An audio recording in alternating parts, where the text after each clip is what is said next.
ఒక్కసారి నమస్కారం చేస్తే చాలు ఆవిడ జ్ఞాపకం ఉంచుకుంటుంది. ఇక మళ్ళీ అడగక్కర్లేదు మనం నాకు ఇది కావాలని. ఆవిడే దాన్ని గుర్తు పెట్టుకుని మళ్ళీ మళ్ళీ ఇచ్చే లక్షణం ఉన్నటువంటి అమ్మవారు కనుక ఆవిడికి మరిడమ్మ తల్లి అని పేరు. ఒక ఊళ్ళో నూకాలమ్మ.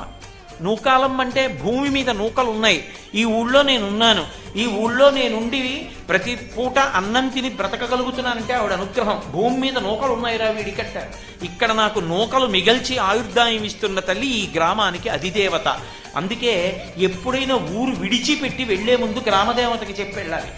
మనసులో నమస్కారం చేసుకుని పొలిమేర దాటుతున్నప్పుడు, అమ్మా ఏదో ప్రవచనం చేయడానికి ఫలానా ఊరు ఎడుతున్నాను, తల్లి క్షేమంగా తీసుకురా అని చెప్పాలి. మళ్ళీ పొలిమేరకు వచ్చినప్పుడు చెప్పులిప్పి ఓ నమస్కారం చేయాలి. అమ్మా నీ అనుగ్రహంతో మళ్ళీ ఈ ఊరు వచ్చాను, నాకు నూకలు మిగల్చావు తల్లి, నీకు నమస్కారం. ఏడాదికోసారి అన్ని కుటుంబాలు కలిపి అమ్మవారికి నైవేద్యాలు పెట్టామని చెప్పి అమ్మవారికి నైవేద్యాలు పెడతారు.